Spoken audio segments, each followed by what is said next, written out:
ماں بچوں کے لیے گائیڈ بھی ہوتی ہے اور ماں بچوں کے لیے شفقت کا سایہ بھی ہوتی ہے. ماں انتہائی قیمتی رشتہ ہے.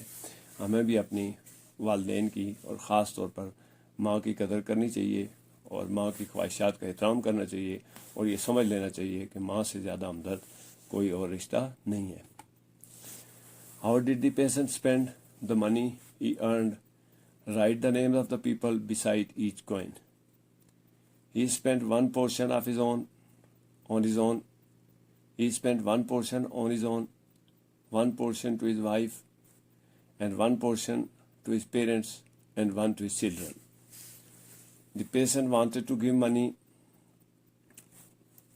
to his wife because of she has borne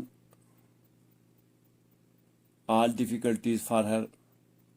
She stood with him through thick and thin and brought up his family. تو یہاں پہ جو ہے وہ کسان ہے تو اس نے کچھ پیسے اس نے کمائے ہیں تو وہ ان کو خرچ کیسے کرتا ہے. یعنی جب انسان جو ہے وہ والد بن جاتا ہے تو وہ کس طرح سے اپنی فیملی کے بارے میں پریشان ہوتا ہے اور کس طرح سے وہ کوشش کرتا ہے کہ اپنی فیملی کو منصفانہ انداز میں کھانا پینا اور جو مدد ہے وہ فراہم کر سکے. تو اس طرح سے اس نے ایک پورشن جو اپنے لیے رکھ دیا ہے, ایک پورشن اس کا جو اس کی کمائی تھی اس کا اپنی وائف کے لیے رکھ دیا ہے, ایک پورشن اس نے اپنے پیرنٹس کے لیے رکھ دیا اور ایک اپنے بچوں کے لیے رکھ دیا ہے. تو اپنے اوپر استعمال کرنا جو ہے وہ سب سے بڑا صدقہ ہوتا ہے. اپنی اولاد کے اوپر, اپنی خاندان کے اوپر کسی پیسے کا, کسی دولت کا خرچ کرنا جو ہے وہ صدقہ ہوتا ہے اور اس کی بڑی اہمیت ہے. تو اسی اہمیت کا یہاں ذکر کیا گیا ہے. لیکن یہ ہے کہ اس میں بعض جگہ پہ دیکھا ہوگا آپ نے کہ لوگ جو ہے وہ اپنے بچوں پہ زیادہ توجہ دیتے ہیں یا اپنی ذات کے لیے, لیکن جو کسان ہے وہ تینوں میں برابر تقسیم کرنا چاہتا ہے. وہ تینوں میں اس نے برابر تقسیم کیا ہے, اپنے لیے بھی رکھا ہے, اپنی وائف کے لیے بھی رکھا ہے اور اپنے والدین کے لیے بھی رکھا ہے, اپنے بچوں کے لیے بھی رکھا ہے. تو یہاں پہ جو سب سے اہم پورشن ہے وہ یہ ہے کہ اس نے اپنے والدین کے لیے الگ سے ایک حصہ رکھا ہوا ہے. تو ہمیں بھی چاہیے کہ اگر ہم کچھ کماتے ہیں تو اپنے والدین کا الگ سے اس میں حصہ رکھیں. اس کے بعد جو وائف ہے یہ بھی بڑا اہم رشتہ ہے. یہ کسی بھی خاندان کی ہسبینڈ اور وائف جو ہے وہ بنیاد ہوتے ہیں. تو جو وائف ہے اس کا اپنا ایک مقام ہے اور اسی مقام کو مد نظر رکھتے ہوئے, مقام یہ اس کو کیوں ملا ہے, اس کی وجہ یہ ہے کہ وہ بہت سی مشکلات برداشت کرتی ہے اور ہر مشکل وقت میں اپنے ہسبینڈ کے ساتھ کھڑی ہوتی ہے اور جو اپنی فیملی ہے, جو بچے ہیں, ان کو پالتی ہے, ان کو پال پوس کر بڑا کرتی ہے. تو یہ بڑا اہم جو ہے وہ رشتہ ہے. یہاں پہ وجہ کیا ہے, یعنی کسان نے جو ہے وہ اپنی بیوی کے لیے کیوں کچھ حصہ مقرر کیا ہے, تو اس کی وجہ یہ ہے کہ اس نے جو مشکل حالات میں اس کا ساتھ دیا ہے اور اس کے بچوں کو پالا ہے. تو اس لیے اس کے لیے الگ سے حصہ رکھا گیا ہے, چونکہ ایک خاوند کی ذمہ داریوں میں آتا ہے, ہسبینڈ کی ذمہ داریوں میں آتا ہے کہ وہ اپنی بیوی اور اپنے بچوں کے لیے مناسب انداز میں کما کر رکھے اور ان کو کھلائے پلائے. یہ عین ہمارے دین کے مطابق بھی, دین کی تعلیمات بھی یہی ہیں کہ ہمیں اپنے والدین, اپنے بچوں اور اپنی وائف کا جو ہے وہ خیال رکھنا چاہیے اور ان کے لیے الگ سے حصہ رکھنا چاہیے. اتنا حصہ رکھنا چاہیے کہ جس سے وہ انہیں اپنی زندگی اچھے انداز میں گزار سکیں. اور ہمیں ناانصافی سے کام نہیں لینا چاہیے بلکہ سب کے لیے ایک مناسب پورشن جو ہے وہ رکھنا چاہیے. The patient wanted to give money to his parents. What has they done for him? They have given him life. They have brought him up. They have given him the most precious time of life. Why did the patient agree to tell the minister the answer of the riddle? Because the patient was very intelligent. He has understood his riddle of seeing his face 100 times in this face of coins. تو جو یہاں پہ جو ہے وہ انہیں اپنے والدین کے لیے اس نے ایسا کیوں رکھا ہے, تو یہ یاد رکھیں کہ اس دنیا میں لانے والے آپ کے والدین ہوتے ہیں. وہ آپ کو پال پوس کر بڑا کرتے ہیں تو ان کے حقوق زیادہ ہیں. اور سب سے جو اہم بات یہ ہے کہ وہ اپنی زندگی کا انتہائی قیمتی حصہ, جو جوانی کا حصہ ہوتا ہے, وہ دیتے ہیں. بہت سی تکلیفیں برداشت کرتے ہیں اور ان تکلیفوں میں جو والدہ ہے وہ ایک رات میں کہتے ہیں کہ جو خود گیلے بستر پر سو جاتی ہے اور بچے کو خوش جگہ پر سلاتی ہے، تو اسی کا ساری زندگی اگر والدین کی خدمت کریں تو اس کا بدلہ ہم نہیں دے سکتے ہیں۔ تو یہاں پہ بھی کچھ ایسے ہی ہے کہ چونکہ جو کسان ہے اس کے والدین نے اسے پالا پوسا ہے، بڑا کیا ہے، قیمتی وقت دیا ہے، لہذا اس نے ان کے لیے الگ سے اپنی جائیداد، اپنی دولت میں حصہ رکھا ہے۔ تو یہ ایک ریڈل ہے، یعنی ایک پہلی سمجھ لیں کہ کسان نے جو ہے وہ دیکھا ہے کہ 100 سکے ہیں اور ان پر اس کے جو فیس ہے وہ بنا ہوا ہے، تو کسان جو ہے وہ اس کو بادشاہ کو یہ بتاتا ہے، یعنی اس کو سمجھ جاتا ہے اس پہلی کو، اور وہ کسان کو جو ہے وہ اس کی حقیقت بتاتا ہے کہ اس کا مطلب کیا ہے، یعنی 100 کوئنز جو ہے وہ، اور اس پہ اس کے جو فیسز ہیں اس کا مطلب کیا ہے، اور اس نے کس طرح سے اپنی دولت کو استعمال کرنا ہے، اور یہ دولت کی اور اس کی نشانی ہے۔ Did the patient break the promise? To the kind, give reason to your answer. No, he did not break the promise. Do you agree with the way the patient divided his money? Yes, I agree. The patient has made best division. If I would divide, I would also do so. تو کسان جو ہے وہ یعنی اپنی اولاد پر، اپنے والدین پر، اور جو اس کی جو فیملی ہے اس پر بڑا مہربان ہے، تو اس مہربانی کا جو پرومز ہے، یعنی کسان نے جو کیا ہوا ہے، کیا اس نے اس کو توڑ دیا ہے؟ تو کسان نے جو وعدہ کیا ہے اس نے اس کو توڑا نہیں ہے۔ تو وعدہ جو ہے وہ توڑنا اور وعدے پر قائم رہنا بھی، نہ رہنا بھی ایک بری بات ہے۔ تو وعدہ جو ہے وہ بے شک وعدوں کے بارے میں پوچھا جائے گا، اس سے جو ہے آپ کر لیں اس کو ہمیشہ پورا کرنا چاہیے۔ اب یعنی کیا جو کسان ہے اس نے جس طرح سے اپنی دولت کو تقسیم کیا ہے کہ اس کا کچھ پورشن اپنے لیے رکھا ہے، کچھ اپنی وائف کے لیے رکھا ہے، کچھ اپنے والدین کے لیے، اور کچھ اپنے بچوں کے لیے رکھا ہے، تو یہ بالکل جو ہے وہ یعنی اتفاق ہے مجھے اس سے کہ ڈویژن اسی طرح سے ہونی چاہیے، یہی بہترین ڈویژن ہے۔ کسی قسم کی ناانصافی نہیں ہونی چاہیے کہ کسی کو اس کا حصہ دیں اور کسی کو اس کا حصہ نہ دیں۔ تو اگر یعنی کسان کی جگہ میں ہوتا تو یقیناً اس کو ایسے ہی تقسیم کرتا، اور کوئی بھی جو انسان ہے جس کی فیملی ہوتی ہے اس کو اسی طرح سے تقسیم کرنا چاہیے، اور اس کی یہ تقسیم انتہائی مناسب موضوع ہے۔ Do you think children should look after their parents? Why? Yes, it is duty of children to look after the parents. Why was more frightened? Because some hunter were chasing him to collect his feeder. تو یہاں پہ جو پہلا question ہے اس میں بھی بڑا اہم سوال بھی ہے اور بڑا اہم سبق بھی ہے کہ کیا بچوں کو اپنے والدین کا دیکھ بھال کرنی چاہیے، ان کا خیال رکھنا چاہیے؟ تو یقیناً جو والدین آپ کو پال پوس کر بڑا کرتے ہیں ان کی خدمت کرنا، ان کے لیے ان کا حصہ رکھنا، ان کی ضروریات ہیں وہ پوری کرنا، یہ والدین کی جو ضروریات ہیں وہ بچوں کی ذمہ داری ہوتی ہے کہ ان کی خدمت کریں، ان کا خیال رکھیں، اور اگر انہیں کسی چیز کی ضرورت ہو تو وہ پوری کریں۔ جب ہمیں ان کی ضرورت تھی تو انہوں نے ہماری ضرورتوں کو پورا کیا ہے، تو اس لیے بچوں کو بھی چاہیے کہ وہ اپنے والدین کی ضروریات کو پورا کریں اور ان کو اچھے انداز میں پورا کریں۔ یہ ان کے اوپر فرض ہے کہ وہ اپنے والدین کے حقوق کا خیال رکھیں۔ مور بڑا خوبصورت جانور ہے، یہ جو ہے وہ گھروں میں بھی رکھا جاتا ہے لیکن یہ جنگلوں میں زیادہ پایا جاتا ہے۔ تو اس کے پر بہت خوبصورت ہوتے ہیں، اور اس کے پر جو ہے وہ لوگ ان کو سجاوٹ کے لیے اور دیگر استعمال کے لیے گھروں میں لاتے ہیں۔ تو مور جو ہے وہ پریشان کیوں تھا، ڈرا ہوا کیوں تھا؟ تو کچھ شکاری اس کا پیچھا کر رہے تھے جو یہ چاہتے تھے کہ اس کے پروں کو توڑیں اور پروں کو نکال لیں اس کو شکار کر کے۔ تو وہ اس لیے پریشان تھا، ان سے بھاگ رہا تھا اور ان سے بچنا چاہتا تھا، کیونکہ وہ یہ نہیں چاہتا تھا کہ اسے جو ہے وہ شکار کیا جائے، اور صرف اس وجہ سے اس کا شکار کیا جائے کہ اس کے پر خوبصورت ہیں۔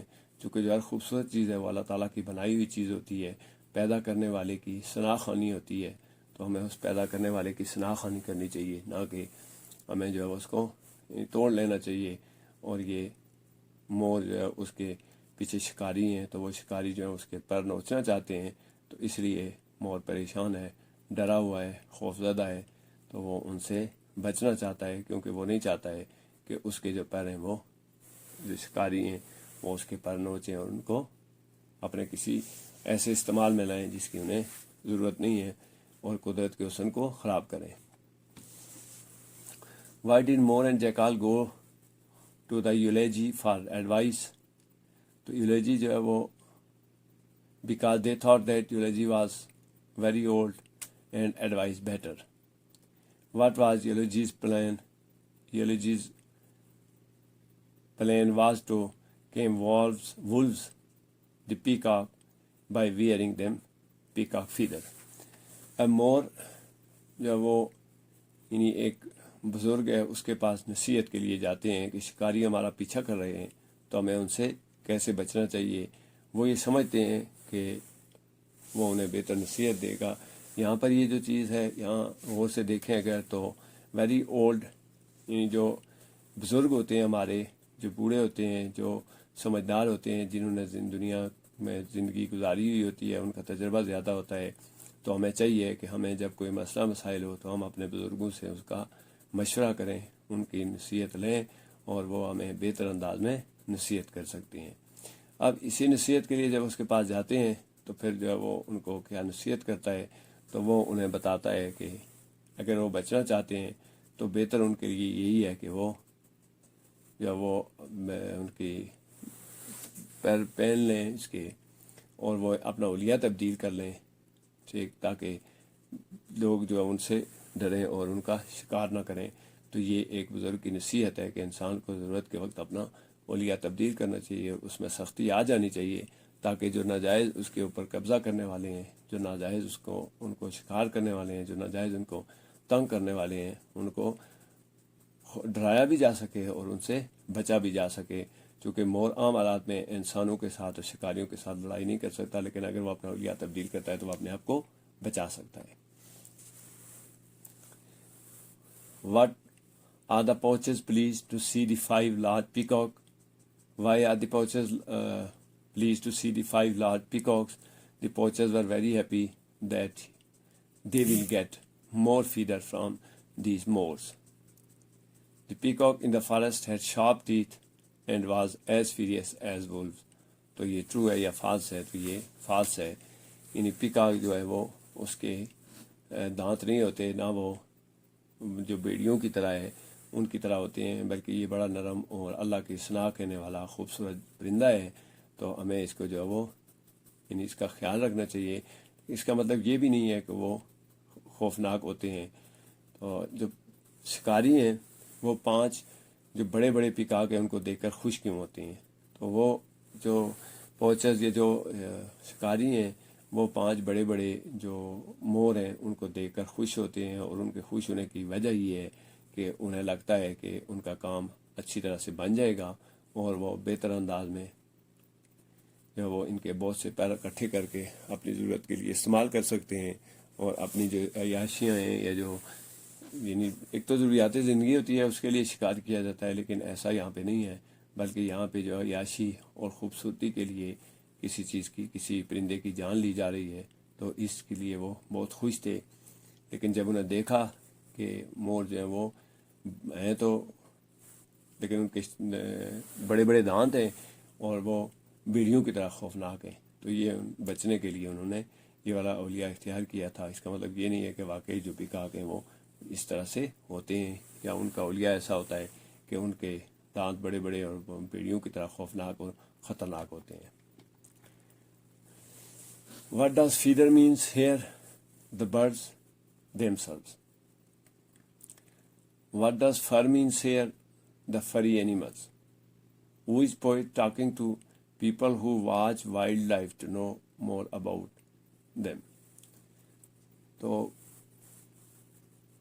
What is feeder means? یہاں پہ دیکھا ہوگا آپ نے فیڈر کا لفظ استعمال ہوا ہے. تو کیا فیڈر سے مراد؟ تو فیڈر سے دونوں چیزیں مراد ہیں. یعنی جب شکار کیا جاتا ہے تو ان سے مراد وہ پرندے بھی ہوتے ہیں جن کا شکار کیا جاتا ہے. اور یہاں پہ جو شکاری ہیں وہ کون سے پرندے کے پیچھے پڑے ہوئے ہیں؟ تو وہ پڑے ہوئے ہیں ان جو پیکاک ہیں, ان کے جو مور ہیں ان کے پیچھے پڑے ہوئے ہیں اور ان کے پر نکالنا چاہتے ہیں اور ان کو شکار کرنا چاہتے ہیں. اب فر جو ہے وہ فر سے کیا مراد ہے؟ تو فری اینیمل وہ ہوتے ہیں جن کی جسم پر بال ہوتے ہیں اور ان کی جلد جو ہوتی ہے وہ بالوں والی ہوتی ہے. جس طرح سے بلی کی جلد ہے تو وہ بلی جو ہے وہ فری اینیمل ہے, اس کے علاوہ شیر جو ہے یہ فری اینیملز ہے. تو یہ کچھ ایسے جانور ہیں جن کی کھال جو ہے وہ اس پہ فر ہوتے ہیں. تو ان کو یعنی یہاں جو فر ہے اس سے مراد جو ہے وہ جانور ہیں جن کے جسم پر کھال ہے اور جو بالوں والی کھال ہے, اور وہ یعنی کپڑے بنانے کے لیے یا دیگر ضرورتوں کے لیے استعمال ہو سکتی ہے. تو جو پوئٹ ہے وہ کس کے متعلق باتیں کر رہا ہے؟ تو پوئٹ جو ہے وہ بتا رہا ہے کہ وہ لوگ ہیں جو جنگلی حیات کو دیکھتے ہیں اور جنگلی حیات سے فائدہ اٹھانا چاہتے ہیں اور ان کو نقصان پہنچانا چاہتے ہیں. تو یہاں پہ ان لوگوں کا ذکر ہے. Why do the poet says do not steer? What will happen if you steer? The poet says do not steer. It means do not make a noise. It will disturb the wildlife and make them run away. Do the animals and birds make the noise when they move about in the wood? Yes. تو شاعر جو ہے وہ یعنی کہتا ہے کہ do not steer, مطلب یہ ہے کہ شور شرابہ اور زیادہ آوازیں پیدا نہ کرو. اگر آوازیں پیدا ہوں گی تو کیا ہوگا؟ تو یقیناً جو ہے وہ جو وائلڈ لائف دیکھنے والے ہیں, جو خوبصورتی سے انجوائے کرنے والے لوگ ہیں, وہ پرندوں کو دیکھنے کے لیے آتے ہیں, ان کی جو خوبصورتی ہے اس سے لطف اندوز ہونے کے لیے آتے ہیں. تو اگر وہ شور شرابہ کریں تو وہ پھر جو پرندے ہوتے ہیں وہ اڑ جاتے ہیں اور بھاگ کر دوسری جگہ چلے جاتے ہیں. تو شاعر یہ کہتا ہے کہ یعنی جنگلی حیات میں جا کر آپ کو شور شرابہ نہیں کرنا چاہیے اور جو وائلڈ لائف ہے اس کو ڈسٹرب نہیں کرنا چاہیے. جو جانوروں نے جہاں پہ پودوں نے, پرندوں نے, جانوروں نے جہاں پر اپنی رہائش اختیار کر رکھی ہوتی ہے, ایسے حالات پیدا نہیں کرنے چاہیے کہ وہ اپنی جگہ چھوڑنے پر مجبور ہو جائیں. تو کیا پرندے جو ہیں وہ بھی شور مچاتے ہیں جنگلوں میں؟ تو یقیناً شور تو نہیں مچاتے ہیں, لیکن وہ بڑی پیاری آواز میں گیت گاتے ہیں. اور جو مور ہے وہ بڑی پیاری آواز میں بولتا ہے. اس کے علاوہ جو دیگر جانور ہوتے ہیں وہ بھی ضرورت کے وقت آواز ضرور پیدا کرتے ہیں. جب وہ چلتے ہیں تب بھی آواز پیدا ہوتی ہے, لیکن یہ والی آواز جو ہے وہ نوائز نہیں ہوتی ہے, بلکہ اس جگہ کی, اس جنگل کی جہاں پر وہ پرندے رہ رہے ہوتے ہیں وہاں کی خوبصورتی ہوتی ہے. صبح کے وقت جو پرندوں کا بولنا ہے وہ انتہائی خوبصورت ہمارے اوپر اثر کرتا ہے, ہماری طبیعت کے اوپر اچھا اثر ڈالتا ہے. اور جو پرندے ہیں ان کا چلنا, گھومنا پھرنا اور ایک جگہ سے دوسری جگہ چلنا جو ہے وہ موو کرنا سے, وہ اس کی وجہ سے جو ہے وہ یعنی یہ وائلڈ لائف کی خوبصورتی ہے. اور یہ ہماری جو وائلڈ لائف ہے اس کا حسن, یہ پرندے, ان کے شور, ان کا بولنا, پرندوں کا چہچہانا, یہ ہماری وائلڈ لائف ہے اور ہمیں اس کا خیال رکھنا چاہیے. اور ہمیں چاہیے کہ ہم کوئی ایسا حالات یا ایسے شور شرابہ نہ کریں جس سے جانور جو وہ متاثر ہوں اور وہ اپنی جگہ چھوڑنے پر اور وائلڈ لائف کو جو ہم ویران کر سکتے ہیں اگر ہم ایسا کریں گے. تو اس لیے جو شاعر ہے وہ کہتا ہے کہ شور نہیں مچانا چاہیے. اور دوسرا جو پرندوں کی آواز ہے وہ خوبصورتی کی آواز ہے, اس علاقے کے یا اس جگہ کے حسن کی جو ہے حسن کی نشانی ہوتی ہے. Who is the poet talking about when he says a friend, another person? Nasiruddin's wife was happy when her husband asked her to cook the meat. True, Nasiruddin's neighbor was a rich man. True. تو یہ جو poet ہے وہ کچھ دوستوں کا ذکر کر رہا ہے. تو وہ دوست کون ہیں؟ تو یقیناً جو پوئٹ ہے اس کے ساتھ کچھ دیگر لوگ بھی ہیں جو وائلڈ لائف کو دیکھنے کے لیے آئے ہیں, جو اس سارے مناظر کو دیکھ رہے ہیں کہ کس طرح سے جو وہ شکاری پرندوں کا شکار کرتے ہیں, کس طرح سے وہ جو جنگلی حیات ہے اس کو ڈسٹرب کرتے ہیں. تو اس لیے جو دوسرے لوگ ہیں اس کے ساتھ ان کے بارے میں وہ کہتا ہے کہ یہ فرینڈز ہیں. اس کے علاوہ جو جنگلی حیات ہوتی ہے جیسے مور ہیں اور کیٹس ہیں, جنگلی جو بلیاں ہیں اور جو شیر ہیں, اس کے علاوہ جو لیپرڈ ہیں اور دوسرے جو جانور ہیں, وہ سارے جو کسی بھی جنگلی حیات میں جو اس وائلڈ لائف کا حصہ ہوتے ہیں وہ دوست ہوتے ہیں. نصیر الدین جو وہ جب کہتا ہے کہ یعنی میں گوشت پکانا چاہیے, تو کیا اس سے جو نصیر الدین کی وائف ہے وہ خوش ہوتی ہے؟ تو یقیناً جو ہے وہ اچھا کھانا جو ہوتا ہے وہ کسی کے لیے بھی خوشی کا باعث ہوتا ہے. تو اسی وجہ سے یہ بالکل ٹرو سینٹینس ہے کہ اس کی جو وائف ہے وہ خوش ہوتی ہے کہ ہم جو وہ گوشت پکائیں گے, یعنی اچھا کھانا ہم کھائیں گے. اس کے بعد نصیر الدین جو ہے وہ اس کے کچھ پڑوسی ہیں, تو کیا وہ امیر لوگ ہیں؟ تو یقیناً نصیر الدین کے پڑوسی جو ہیں وہ امیر لوگ ہیں, انہیں ہر وقت اچھا کھانا نصیب ہوتا ہے, وہ اچھا کھاتے ہیں اور گوشت کھانے میں استعمال کرتے ہیں. جبکہ نصیر الدین کو ایسی جو ہے وہ عیاشیاں کرنے کا موقع کبھی کبھی ملتا ہے, بہت کم ملتا ہے. اس لیے اس کی وائف بھی خوش ہے اور جو اس کے پڑوسی ہیں وہ امیر ہیں. تو امیروں کو چاہیے کہ وہ غریبوں کا بھی خیال رکھیں اپنے پڑوسیوں کا بھی خیال رکھیں اور جو خود کھاتے ہیں وہ کوشش کریں کہ انہیں بھی دیں اور انہیں بھی اپنے ساتھ خوشیوں میں شامل کریں.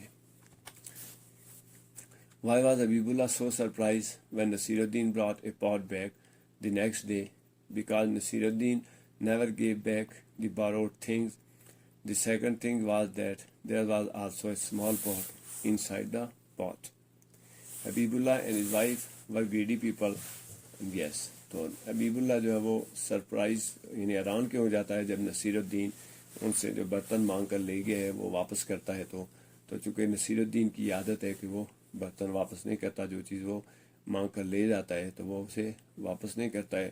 تو جب وہ واپس لے کر آیا تو اس کی جو نصیر الدین تھا وہ حیران بھی ہوا ہے اور خوش بھی ہوا ہے کہ اس کی چیز، لیکن ساتھ میں دوسری جو خوشی کی بات ہے وہ یہ ہے کہ اس پاٹ کے اندر جو ایک چھوٹا سا اور برتن بھی شامل تھا. یعنی انہوں نے ایک برتن لے کے گئے تھے اور واپس وہ دو کر رہے تھے. تو یہ یاد رکھیں کہ کسی سے ادھار لے کر چیز لینا جو اس کی حفاظت کرنی چاہیے، ہمیں اس کی چیز کو ضائع نہیں کرنا چاہیے. تو اس پہ یہ جو اخلاقی سبق ہے وہ یہ ہے کہ نصیر الدین چونکہ چیزیں واپس نہیں کرتا تھا ادھار لے کر، تو اس لیے اس کے جو پڑوسی تھے یا جو دوسرے لوگ تھے وہ اس کو اس کی حرکت کی وجہ سے پریشان ہوتے تھے. لیکن جب وہ اس نے برتن واپس کرنے آیا اور اس میں ایک اور برتن بھی تھا تو وہ جب وہ بہت خوش ہوتے ہیں. حالانکہ حبیب اللہ ہے وہ اس کی وائف جو ہے وہ لالچی لوگ ہیں. تو جی، اور لالچ کرنا جو ہے بری بلا ہے. ہمیں لالچ نہیں کرنا چاہیے بلکہ ہمیں قناعت پسندی کا مظاہرہ کرنا چاہیے. جو کچھ ہمارے پاس ہے ہمیں اس پر شکر کرنا چاہیے اور ہمیں یہ خواہش نہیں رکھنی چاہیے کہ جو دوسروں کی چیزیں ہیں وہ ہمیں مل جائیں اور ہم ان چیزوں کو حاصل کر کے اپنے استعمال میں لائیں. تو یہ بھی جو ہے وہ ایک اخلاقی سبق ہے کہ لالچ جو ہوتا ہے یہ بری بلا ہے. اس کے متعلق آپ نے بہت سی اسٹوریاں سنی ہیں کہ جو بھی لالچی لوگ ہیں ان کو اینڈ آف دا ڈے نقصان ہوتا ہے. What reason dead Naseer Uddin give for not returning دا پاٹ؟ تو نصیر الدین جو ہے وہ جب برتن واپس یہ نہیں کرتا تھا، جو چیز وہ لے کے جاتا تھا، تو وہ پھر کیا کہتا تھا؟ یعنی بٹ اس کی he said that pot was dead and in grave a pot can give birth a baby why can't it die. ٹھیک، تو یہاں پہ جو ہے وہ برتن میں جب چھوٹا سا برتن لا کے انہیں دیتا ہے تو وہ یہ کہتا ہے کہ یہ اس برتن میں جو مانگ کے لے کے گیا تھا اس نے بچہ جو ہے وہ اس کا ہے. تو دوسری جو بات یہ ہے کہ نصیر الدین جب برتن واپس نہیں کرتا تھا، اس سے مانگتے تھے تو وہ کہتا تھا کہ وہ برتن مر گئے ہیں اور وہ قبر میں دفن ہیں. یعنی وہ جو لوگوں سے مانگی ہوئی چیزیں انہیں اپنے پاس رکھ لیتا تھا اور بہانے بنا کر ان کو واپس نہیں کرتا تھا، جو کہ انتہائی خراب اور بری عادت ہے. بعد نصیر الدین میڈ، تو نصیر الدین جو ہے وہ میڈ مینس یعنی کیا وہ اس پہ پاگل والی حرکت کرتا تھا. تو یقیناً یہ پاگلوں والی حرکت ہی ہے. Why are snow cats becoming extinct? The snow cats are being killed in large number every year. They are killed to get their fur to make warm clothes. تو جو بلیاں ہیں یہ وائلڈ لائف کی خوبصورتی ہے، جنگلی جو بلیاں ہیں، لیکن وہ آہستہ آہستہ نایاب ہوتی جا رہی تھیں. اب ان کی نسل ختم ہوتی جا رہی تھی اور وہ بہت کم نظر آتی تھی. تو اس کی وجہ کیا تھی؟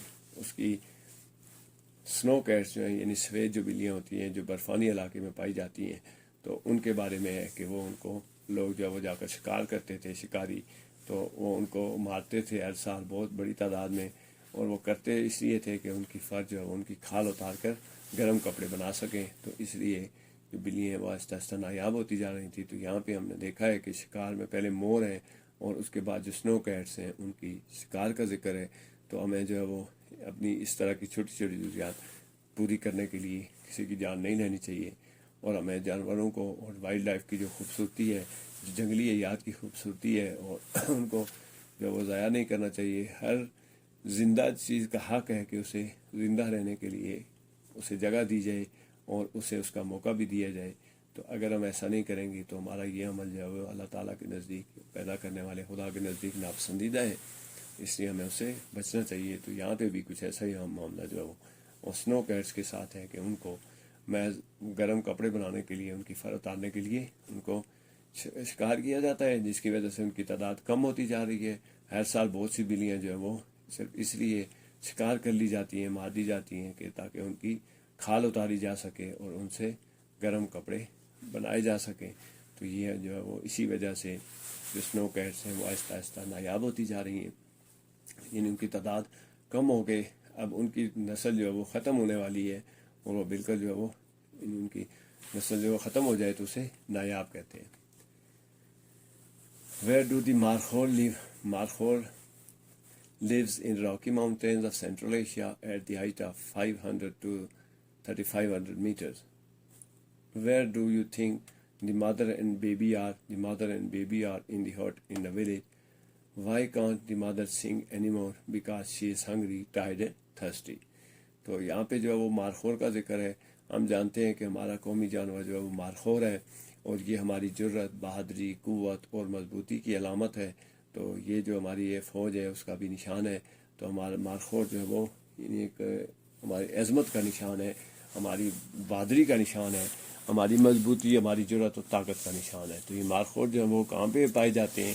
یہ سینٹرل ایشیا کی جو پہاڑیاں ہیں ان میں 500 میٹر سے 3500 میٹر تک کی بلندی پر پائی جاتی ہیں. یعنی 1500 فٹ کی جو بلند پہاڑیاں ہیں اور اس سے اوپر جو ہے وہ 3500 میٹر جو ہے وہ اس کی جو تقریباً 11,000 فٹ جو ہے وہ اس کی بلندی پر مارخور پائے جاتے ہیں.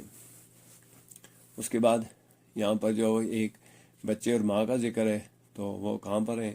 تو بچہ اور اس کی ماں جو ہے وہ گاؤں میں ایک جھونپڑی ہے اس میں رہ رہے ہیں. تو وائی کانٹ مادر سنگ اینی مور؟ تو ماں جو ہے وہ اپنے بچے کو جو ہے because she is hungry and tired and thirsty, تو ماں جو ہے وہ اپنے بچوں کو بچانے کے لیے ان کو پرورش کرنے میں مصروف ہے.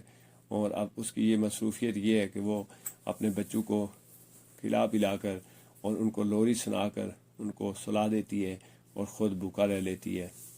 لیکن یہاں پہ جو ہے وہ ماں کے بارے میں یہ ذکر ہے کہ وہ بھی چونکہ انسان ہے اور اس سارے عمل میں اس پر بھی تھکاوٹ آ جاتی ہے, وہ بھوک لگتی ہے, اسے بھی پیاس بھی لگتی ہے. تو وہ ایک ایسا رشتہ ہے کہ جو بھوک اور پیاس اور تھکاوٹ برداشت کرتا ہے لیکن اپنے بچوں کو پالنے میں لگا رہتا ہے.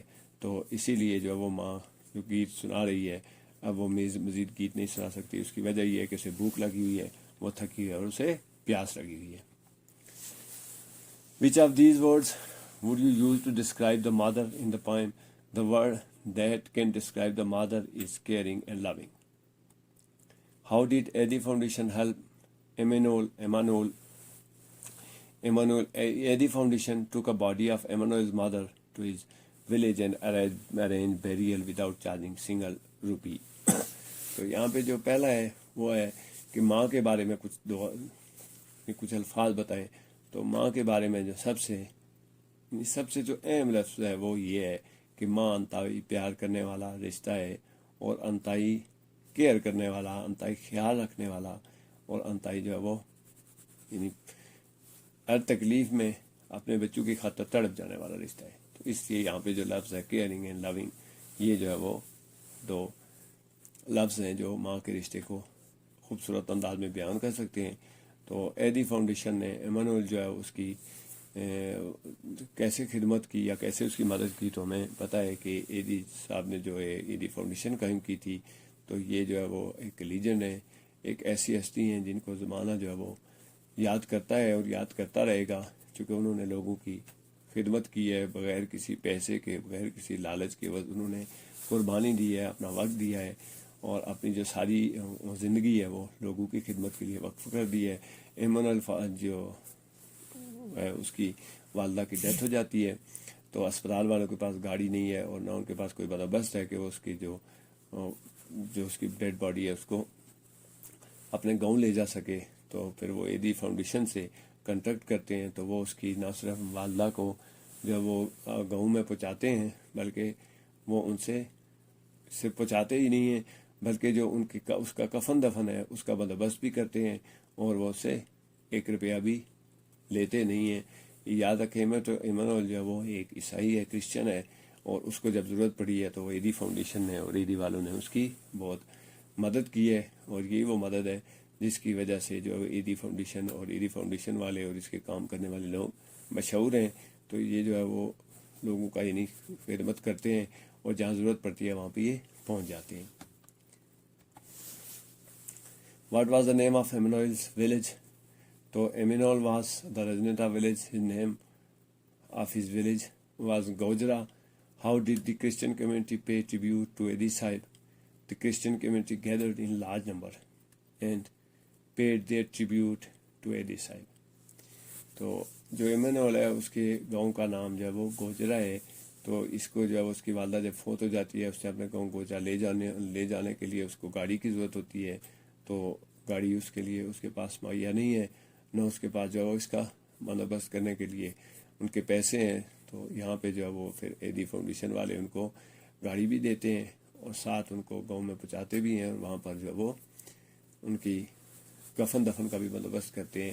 تو کرسچن کمیونٹی جو ہے وہ پھر ایدی صاحب کو ٹریبیوٹ پیش کرتی ہے، ان کی جو ہے وہ خراج عقیدت پیش کرتی ہے. اور خراج عقیدت پیش کرنے کے لیے کیا کرتے ہیں، تو وہ سارے لوگ جو ہے وہ بڑی تعداد میں کرسچن کمیونٹی جو ہے وہ گاؤں میں اکٹھی ہو جاتی ہے، اور وہ ان کو جو ہے خراج عقیدت پیش کرتی ہے، خراج تحسین پیش کرتی ہے. تو یہ بھی یاد رکھنا چاہیے کہ جو ایدی صاحب ہیں، ان کی جو فاؤنڈیشن ہے ایدی فاؤنڈیشن، وہ بلا تفریق ذات، نسل اور مذہب کے لوگوں کی خدمت کرتی ہے. اور یہی ہمارا جو مذہب ہے وہ بھی ہمیں ایسے یہی تعلیم دیتا ہے کہ ہمیں خدمت کرنی چاہیے لوگوں کی، اور بغیر کسی تفریق کے، بغیر کسی مذہبی امتیاز کے، بغیر کسی تفرقہ بازی کے ہمیں لوگوں کی خدمت کرنی چاہیے اور ان کی مدد کرنی چاہیے. یہی ایدی صاحب نے کیا، تو جس کی وجہ سے ایدی صاحب کے لیے جب وہ ٹریبیوٹ کے طور پر یا خراج تحسین کے طور پر لوگ اکٹھے ہو گئے زیادہ بڑی تعداد میں. What problem were you facing? I face problem in solving the sums of math and in the English grammar. Who helped you? My teacher helps me in the school and after school time without any fees. How did they help you? They taught me how to solve the sum and understand the English grammar. تو یہاں پہ جو وہ ایک طالب علم ہے تو اس کے کچھ مسائل ہیں. اس کے مسائل کون سے ہیں؟ ہر طالب علم کو ان مسائل کا سامنا رہتا ہے اور ان کے حل کے لیے کسی کی مدد کی ضرورت ہوتی ہے. تو اس میں جو پرابلم ہے وہ ہے میتھ کے جو ریاضی کے سوالات ہیں ان کو حل کرنے کی اور انگلش گرامر کو سمجھنے کی. تو اس کے لیے پھر جو ہے وہ یعنی ان کو حل کرنے کے لیے، سمجھنے کے لیے کسی کی ضرورت ہوتی ہے. تو یہ ہیلپ کون کرتا ہے؟ The teacher help school and after school time. تو یہ جو ٹیچر ہے اس کو ایک خاص جذبہ ہے اس کے اندر جو عام لوگوں میں نہیں ہوتا، اور وہ جذبہ یہی ہے کہ وہ اپنے طالب علموں کی ہر ممکن مدد اور ان کی جو ہے وہ مدد کرنے کی کوشش بھی کرتا ہے. تو یہاں پہ ٹیچر نے جو ہے وہ اسکول میں بھی اس اسٹوڈنٹ کی مدد کی ہے، اور اسکول ٹائم کے بعد بھی جو اپنا اسٹوڈنٹ ہے اس کی مدد کی ہے. تو یہی ٹیچر کی شان ہے کہ وہ جہاں ضرورت پڑتی ہے اسٹوڈنٹ کو وہاں پہ اس کی مدد کرتا ہے. اور ٹیچر جو واحد رشتہ ہے جس کو کسی بھی بچے سے کوئی لالچ نہیں ہوتا کہ وہ بڑا ہو کر اسے کچھ دے گا یا اس سے کچھ لے گا، نہ اسے فیس کا لالچ ہوتا ہے. وہ ہمیشہ یہ دیکھتا ہے کہ میرا جو طالب علم ہے وہ زیادہ سے زیادہ کامیاب ہو، اور وہ بغیر کسی لالچ کے، بغیر کسی فائدے کے وہ اپنے طالب علم کو کامیاب ہوتا دیکھنا چاہتا ہے. How did he help you? تو ٹیچر جو ہے وہ اس نے کیسے مدد کی؟ تو اس نے جو ہے وہ سوال حل کرنے میں اور گرامر کو سمجھنے میں مدد کی، جو کہ ٹیچر کا کام ہے اور ٹیچر کی ذمہ داریوں میں آتا ہے کہ وہ اپنے طالب علم کی ان تمام چیزوں میں جن کے مسائل ہیں ان کی مدد کرے. اور طالب علم کی ذمہ داری ہے کہ ٹیچر چونکہ بغیر کسی لالچ کے ان کی خدمت، ان کی مدد کر رہا ہوتا ہے، اور یعنی بہت کم فیس کے عوض، اگر فیس لیتا بھی ہے تو بہت کم فیس کے عوض جو ہے وہ یہ کام کر رہا ہوتا ہے. یہ کام ہر کسی کے بس کا بات نہیں، باہر کسی کے بس کی بات نہیں ہوتی، یہ صرف ٹیچر کا کام ہے، وہی یہ کام کر سکتا ہے. تو اسٹوڈنٹ کو بھی چاہیے کہ وہ ٹیچر کی رسپیکٹ کرے، اور جہاں اسے ضرورت پڑے تو وہ ٹیچر کو یا وہ کم از کم اس کی عزت کرے اور اس کا احترام کرے. How did you thank them? تو I thank them by saying thank you and praying for their prosperity. یہ جو بڑا اہم فکرہ ہے کہ جب کوئی آپ کی مدد کرتا ہے تو آپ کس طرح سے اس کی جو ہے وہ کس طرح سے اس کو آپ کس طرح سے اس کی یعنی اس کو شکریہ، چونکہ جب کوئی آپ کی مدد کرتا ہے، جب کوئی آپ کے کام آتا ہے تو وہ آپ کا فرض بنتا ہے کہ آپ اس کا شکریہ ادا کریں. وہ شکریہ جو ہے وہ ادا کرنے کے مختلف انداز ہو سکتے ہیں. اس کے بدلے اس کا کوئی کام کر دیا جاتا ہے، یا کم از کم جو ہے وہ زبان سے شکریہ کہہ دیا. تھینک یو جو ہے یہ زبردست قسم کے الفاظ ہیں. شکریہ کے الفاظ جو ہوتے ہیں ان کا بڑا اثر ہوتا ہے، اور یہ کہیں بھی اچھائی کی نشانی ہوتے ہیں. یہ ان الفاظ کا حسن ہے کہ جو آپ کے دل کو، جب کوئی آپ کو تھینک یو کہتا ہے، جب آپ کسی کی خدمت کرتے ہیں تو وہ آپ کو خوشی محسوس ہوتی ہے جو آپ کی خدمت کام کا آنے والا ہے اس کی.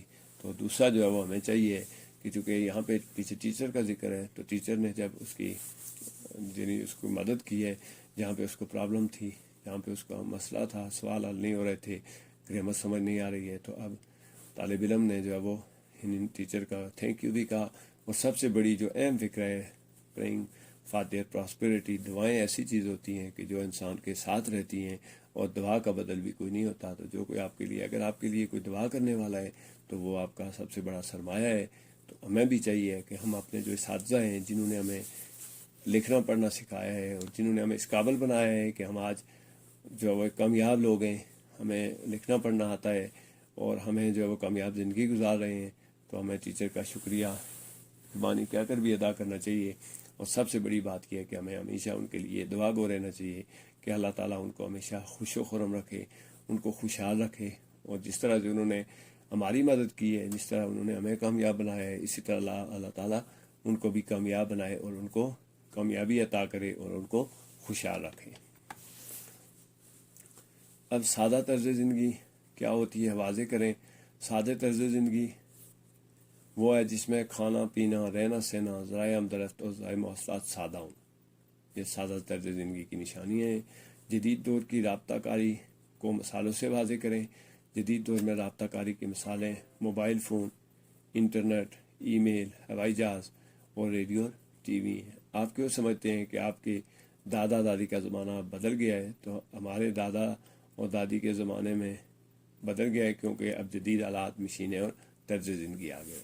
تو سادہ طرز زندگی جو ہے وہ اس کی نشانیاں کیا ہوتی ہیں کہ ان لوگوں کا کھانا پینا سادہ ہوتا ہے، ان کا رہنا سہنا بھی سادہ ہوتا ہے، اس میں نمود و نمائش نہیں ہوتی، یعنی نمائشی چیزیں نہیں ہوتی ہیں. اس کے علاوہ جو ان کے ذرائع آمد و رفت ہیں اور ذرائع مواصلات وہ سادہ ہوتے ہیں. جو ہمارے آج کے ذرائع آمد و رفت ہیں جن میں ہوائی جہاز اور ریلیں اور یہ وہ، تو یہ اس وقت شامل نہیں تھیں، اور نہ ہی موبائل فون اور یہ انٹرنیٹ وغیرہ کی سہولت تھی.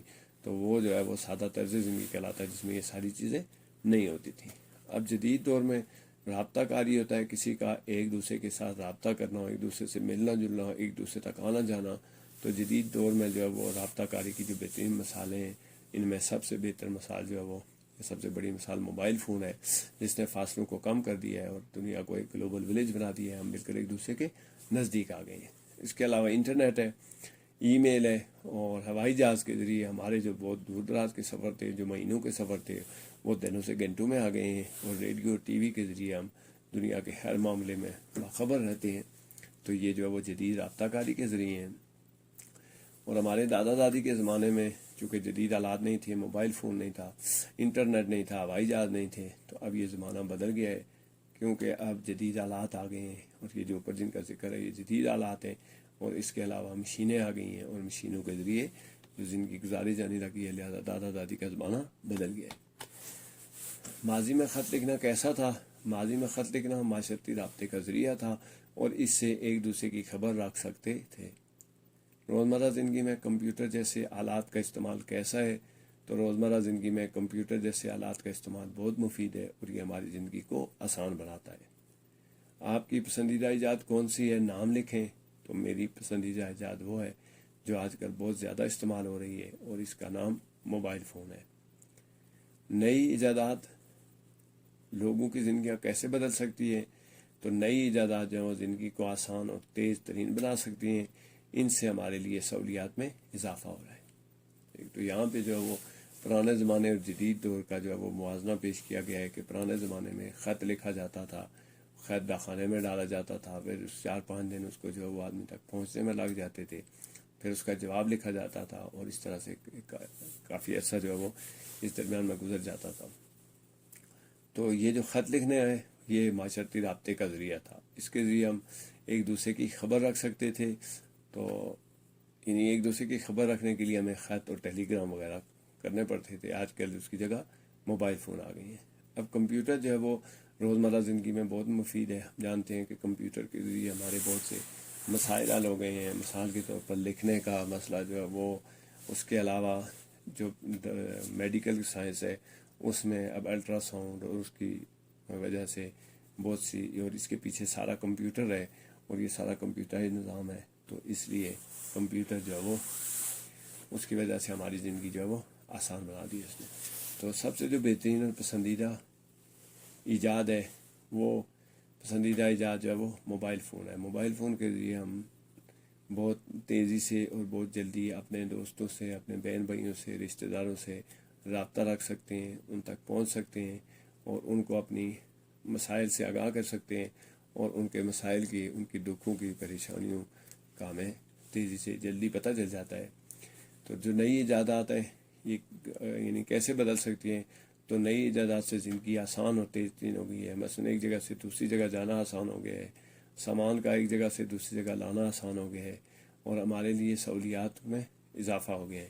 یعنی ہمارے لیے جو سہولیات ہیں وہ اب اس نئی ایجادات کی وجہ سے، مثلاً پہیے کی ایجاد کی وجہ سے، گاڑی، ہوائی جہاز، موبائل فون، تو ہمیں جو ہے وہ بہت سے مسائل جو پہلے جن کا سامنا تھا اب ہمیں ان مسائل کا سامنا نہیں کرنا پڑتا ہے، بلکہ یہ ہمارے لیے سہولیات کا اضافہ ہو گیا اور ہمارے لیے زندگی آسان بھی ہو گئی ہے اور تیز ترین بھی ہو گئی ہے۔ ایجادات کی تعریف کریں تو یہاں پہ جو ایجادات سے مراد وہ اشیاء ہیں جو پہلے موجود نہیں تھیں، اور تھیں بھی تو اتنی مفید شکل میں موجود نہیں تھیں جیسی اب ہے۔ ان ایجادات کی مثالیں دیں جو روزمرہ زندگی میں آپ کے کام آتی ہیں۔ ہماری زندگی میں روزمرہ استعمال ہونے والی ایجادات سوئی، پہیہ، کمپیوٹر، موبائل فون، سیل اور بلب ہیں۔ دو یا دو سے زیادہ ایجادات کے نام تحریر کریں تو دو جو ایجادات ہیں بڑی اہم ہیں ہماری زندگی میں، وہ کمپیوٹر اور ہوائی جہاز ہیں۔ تو ایجادات جو ہے نا وہ کوئی نئی چیز لانا، اسے ایجاد کہتے ہیں۔ تو ایجادات سے مراد وہ اشیاء ہوتی ہیں جو پہلے موجود نہیں تھی، یعنی کوئی نئی چیز لانا۔ جیسے کہ پہلے لالٹین سے بجلی کا بلب آ گیا ہے، اچھا پھر سیل آ گیا ہے، اور سیل میں مزید تبدیلی یہ آئی ہے کہ اب جو ہے وہ سولر سیل آ گیا ہے، یعنی جو سورج کی روشنی سے چارج ہوتا ہے اور ہمارے لیے روشنی اور دیگر جو ہے وہ ضروریات پوری کرنے کا سبب بنتا ہے۔ تو پہلے یہ چیزیں اتنی موجود نہیں تھیں اور یہ اتنی مفید شکل میں نہیں تھی جتنی اب ہے۔ اب ہماری جو روزمرہ زندگی ہے اس میں بڑی اہم ایجادات ہیں۔ سوئی کی ایجاد بہت اہم ہے، پہیہ بہت اہم ہے، پہیے نے تو پوری زندگی جو ہے وہ اس میں انقلاب برپا کر دیا ہے۔ پھر کمپیوٹر ہے، کمپیوٹر نے ہماری زندگی کو تیز ترین اور آسان ترین بنا دیا ہے۔ موبائل فون نے ہماری زندگی کو آسان بنا دیا ہے، ایک دوسرے سے رابطہ کاری آسان ہو گئی ہے۔ سیل ہے اور پھر بلب کی ایجاد ہے، تو ان چیزوں سے ہمیں جو ہے وہ بڑا فائدہ ہو رہا ہے۔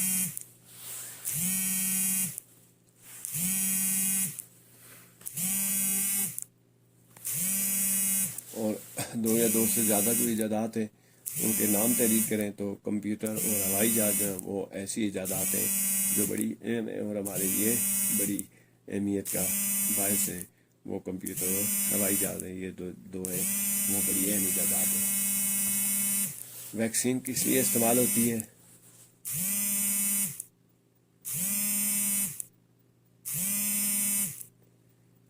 ویکسین کس لیے استعمال ہوتی ہے؟ تو ویکسین کسی بھی بیماری کے ویکسین جو ہے وہ کسی بھی بیماری کو روکنے کے لیے استعمال ہوتی ہے، اور ان کے ذریعے انسانی جسم میں اس بیماری کے جسم میں داخل ہونے سے پہلے قوت مدافعت پیدا کرتی ہے۔ آپ کو کون سی ایجادات سب سے زیادہ فائدہ مند لگتی ہیں؟ ایجادات بہت سی ہیں، مگر موجودہ دور میں کمپیوٹر، موبائل فون، انٹرنیٹ اور سولر سسٹم جو وہ فائدہ مند ایجاد ہیں۔ مشینیں کیا ہوتی ہیں؟ یہ روزمرہ زندگی میں ہمارے کس کام آتی ہیں؟ تو مشینیں وہ آلات ہیں جو ہماری روزمرہ زندگی میں ہمارے کام کو آسان بنانے کے لیے استعمال ہوتی ہیں۔ کام تو ہم ویسے بھی کرتے ہیں لیکن ان کو آسان بنانے کے لیے استعمال ہوتی ہیں۔ تو اب یہاں پہ جو ہے وہ ویکسین ہے، تو ویکسین جو ہے وہ اس کے ذریعے انسانی جسم میں قوت مدافعت پیدا کی جاتی ہے۔ اصل میں جو ویکسین ہے اس کا طریقہ کار یہ ہوتا ہے کہ جو بیماری یعنی جو وبا یا جو بیماری پھیل رہی ہوتی ہے اس کے کمزور جراثیم کو انسانی جسم میں داخل کیا جاتا ہے۔ انسانی جسم میں ہم جانتے ہیں کہ وائٹ جو بلڈ سیلز ہیں وہ اس بیماری کے خلاف لڑتے ہیں اور اس بیماری کو ختم کرنے کی کوشش کرتے ہیں۔ تو جو ہم کمزور جراثیم جو ہے وہ جب ہم جسم میں داخل کرتے ہیں تو ہمارے وائٹ بلڈ سیل جو ہے وہ ان پہ جب آوی آ جاتی ہیں تو ہمارے وائٹ بلڈ سیل طاقتور ہو جاتے ہیں، اور جب اصل جو جراثیم ہے جب جسم میں داخل ہوتے ہیں تو وہ ہماری جو حفاظتی فوج کھڑی ہو جاتی ہے ان کے خلاف اس کو وہ ختم کر دیتے ہیں۔ تو یہی ہے ویکسین ہے، اور یہی ویکسین کا جو وہ بیماریوں کے روک تھام میں ایسے ہی فائدہ مند ہے اور قوت مدافعت پیدا کرتی ہے۔ اب ایجادات موجودہ دور کی سب سے جو اہم ایجاد ہے وہ کمپیوٹر ہے، موبائل فون ہے، انٹرنیٹ ہے، سولر سسٹم ہے۔ کمپیوٹر جو ہے وہ اس میں کوئی شک نہیں ہے کہ جدید ترین ایجاد ہے، اور اس نے پوری زندگی میں، پوری جو زندگی ہے لوگوں کی، اس میں انقلاب برپا کر دیا ہے۔ کمپیوٹر کے ذریعے آپ کے بہت سے مشکل کام جو ہے وہ آسان ہو گئے ہیں، اور کمپیوٹر کی ایک شکل جو ہے وہ موبائل فون ہے، یہ بھی کمپیوٹر کی ایک شکل ہے۔ اور آج کا جو ہے وہ موبائل فون میں اسمارٹ فون جو ہے وہ بڑے اہم ہے۔ یہ جو ہمارا ٹچ والا موبائل ہوتا ہے اسے اسمارٹ فون کہتے ہیں۔ تو انٹرنیٹ جو ہے وہ یعنی مختلف کمپیوٹر جو ہے وہ ایک نیٹ ورک کے ذریعے جو ایک دوسرے سے ملے ہوئے ہوتے ہیں ان کو انٹرنیٹ کہتے ہیں۔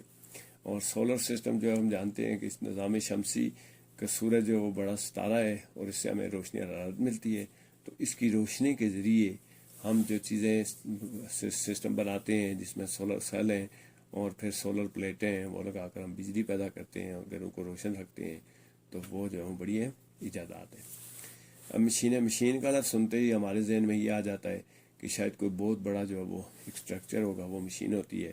تو ایسا نہیں ہے۔ یہاں پر جو مشینیں ہیں یعنی ہر وہ چیز جو آپ کے کام کو آسانی پیدا کرے اسے مشین کہا جاتا ہے۔ یہ مثال کے طور پر جب آپ بال کاٹنے کے لیے کینچی استعمال کرتے ہیں تو وہ بھی ایک مشین ہے، وہ بھی ایک مشین ہے۔ یا تار کاٹنے کے لیے پلاس استعمال کرتے ہیں، پلائر استعمال کرتے ہیں، تو وہ بھی ایک مشین ہے۔ تو مشینیں وہ چیز ہوتی ہیں جو ہماری زندگی کو، وہ آلات ہوتے ہیں جو ہماری زندگی کو آسان بناتے ہیں۔ اب سادہ مشین کی تعریف کریں اور ان کی اقسام بیان کریں۔ سادہ مشین کیسے ایسے سادے آلے کا نام ہے۔ ان کے نام نمبر 1 چرخی، لیور، پہیا، فانا، پیچکس اور ڈلوان سطح ہے۔ ہماری زندگی میں قوت کی موجودگی کیا اہمیت رکھتی ہے، مثالوں سے واضح کریں۔ ہماری زندگی قوت کی ہی محتاج ہے۔ قوت کے بغیر زندگی ممکن نہیں ہے۔ قوت سے ہی انسان کام کرتا ہے، مشینیں چلتی ہیں اور زندگی میں روانی آتی ہے۔ حرکت کی تعریف کریں۔ ہم حرکت کی سمت کیسے معلوم کر سکتے ہیں؟ تو حرکت سے مراد ہوتی ہے کسی ساکن شے کا ایک جگہ سے دوسری جگہ منتقل ہونا۔ دھکیلنے سے حرکت کی سمت دور اور کھینچنے سے حرکت کی سمت نزدیک ہوتی ہے۔ تو سادہ مشین جو ہے اس کی جیسے پہلے کہا کہ یہ جو مشینیں ہیں اس میں جو ہمارا تصور آتا ہے کہ کوئی بہت بڑا اسٹرکچر ہوگا جس میں، یا بہت بڑا کوئی ڈھانچہ ہوگا جس میں بہت سے پرزے لگے ہوئے تو وہ مشین ہوگی، تو ایسا کچھ نہیں ہے۔ سادہ مشینیں جو ہے وہ ان میں چرخی ہے، چرخی ایک گول پہیا ہوتا ہے جو لگا ہوا ہوتا ہے، اس کے علاوہ لیور ہے۔ پھر لیور جو جیسے آپ دروازہ کھولتے ہیں تو اس کا ہینڈل گھماتے ہیں، یا اس کے جو قبضے ہیں وہ لیور میں آتے ہیں۔ پہیا جو ہے وہ عام گاڑیوں میں استعمال ہوتا ہے، تو وہ کسی تعارف کا محتاج نہیں ہے۔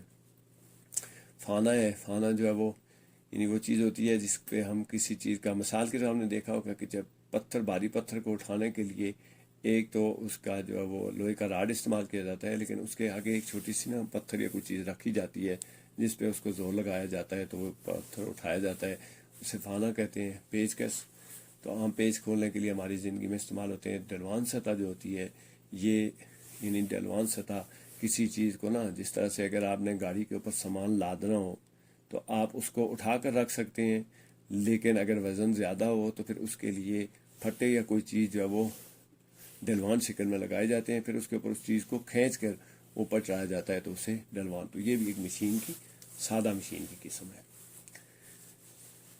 اب قوت جو ہے وہ قوت کے بغیر تو زندگی ممکن ہی نہیں ہے۔ اگر آپ میں قوت نہیں ہے تو آپ چل پھر نہیں سکتے ہیں، آپ کام نہیں کر سکتے ہیں۔ تو قوت سے جو انسان چلتے ہیں، مشینیں چلتی ہیں اور زندگی میں روانی آتی ہے۔ قوت جو ہے اس طاقت کو کہتے ہیں جس سے کوئی کام ہو سکتا ہے۔ تو وہ قوت مختلف شکل میں ہو سکتی ہے۔ ہم کھانا کھاتے ہیں تو ہمارے اندر قوت آتی ہے، مشینوں میں فیول ڈالتے ہیں، ڈیزل ڈالتے ہیں، پیٹرول ڈالتے ہیں، بجلی سے قوت آتی ہے۔ حرکت کی سمت جو ہے وہ یعنی ایک وہ حرکت کی سمت ہوتی ہے جو حرکت جس طرف آپ زور لگا رہے ہیں اس طرف، یعنی کسی چیز کو آپ دھکا دے رہے ہیں تو وہ دور ہوتی جاتی ہے، اور اگر آپ اسے کھینچ رہے ہیں تو آپ اس کے نزدیک آتا ہے۔ تو یہ جو ہے وہ حرکت کی مثال ہے۔ ساکن وہ چیز ہوتی ہے جو ایک جگہ ٹھہری ہوئی ہو، رکی ہوئی چیز کو ساکن شے کہتے ہیں۔ قصبوں اور دیہات میں لوگ کیسے ایک جگہ سے دوسری جگہ جاتے ہیں، بیان کریں۔ تو قصبے اور دیہات میں لوگ جانوروں، بسوں، کاروں، چھکڑوں کے ذریعے ایک جگہ سے دوسری جگہ جاتے ہیں۔ کمیونٹی سے کیا مراد ہے؟ کمیونٹی سے مراد وہ تمام لوگ ہیں جو کسی مخصوص علاقے، ملک وغیرہ میں رہتے ہیں، اور ایک کمیونٹی کے اراکین میں کیا سرگرمیاں مشترک ہوتی ہیں۔ ایک کمیونٹی کے اراکین میں خوشی، غمی میں شمولیت، عبادت گاہوں میں جانا، اٹھنا بیٹھنا، کھیل تماشے، تہوار مشترک سرگرمیاں۔ تو قصبوں میں ہم جانتے ہیں کہ قصبوں اور شہروں کی نسبت جو وہ ایک جگہ سے دوسری جگہ جانے کے انداز میں بڑا فرق ہے۔ تو قصبوں میں جانور بھی استعمال ہوتے ہیں، مثلاً گدھوں پر جو ہے ایک جگہ سے، خچر پر، گھوڑوں پر، تو یہ جانوروں کا استعمال ہے۔ بسیں کاریں تو آپ کو پتہ ہے کہ آپ نے، اور چھکڑے جو ہیں وہ یعنی کاٹ کوئی ایسا جانور جو کسی کو، جیسے گدھا گاڑی ہے یا تانگا ہوتا ہے، تو ان سے ایک جگہ سے دوسری جگہ جاتے ہیں۔ اب کمیونٹی جو ہے وہ یعنی کچھ لوگوں کا نا ایک خاص جگہ میں رہنا کمیونٹی بناتا ہے، اور ان کی سرگرمیاں، مشترک سرگرمیاں کیا ہوتی ہیں؟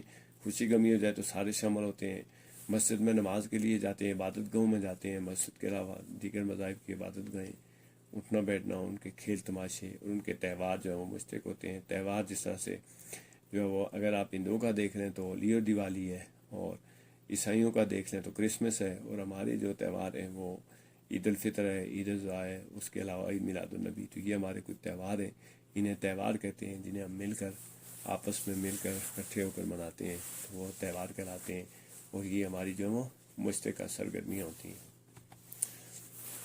صاف ہوا اور صاف پانی کیوں ہمیں؟ صاف ہوا اور صاف پانی ہمیں بیماریوں سے بچاتا ہے، یہ ہماری زندگی اور صحت کا ضامن ہے، اس لیے ہم ہوتے ہیں۔ حکومت کے فرائض کیا ہوتے ہیں؟ مختصر بیان کریں۔ حکومت کے فرائض میں لوگوں کو رہائش اور خوراک کی فراہمی اور ان کی تعلیم اور صحت کی سہولیات مہیا کرنا فرائض میں شامل ہے۔ ملک میں ایک بہتر جگہ بنانے میں شہری، ملک کو ایک بہتر جگہ بنانے میں شہری کس طرح حصہ لے سکتے ہیں اور حکومت کی مدد کر سکتے ہیں؟ ملک کو بہتر بنانے میں لوگ قوانین کا احترام کر کے، باہمی اتحاد و اتفاق کو فروغ دے کر اور اچھے شہری بن کر حصہ لے سکتے ہیں اور حکومت کی مدد کر سکتے ہیں۔ تو صاف پانی بنیادی ضرورت ہے ہر انسان کی، اور ہوا، صاف ہوا، یعنی آلودگی سے پاک ہوا جو ہے وہ، اگر یہ دو چیزیں صاف نہ ہوں، پانی صاف نہ ہو اور ہوا صاف نہ ہو، تو بیماریاں پھیلتی ہیں اور ہماری صحت خراب ہو سکتی ہے۔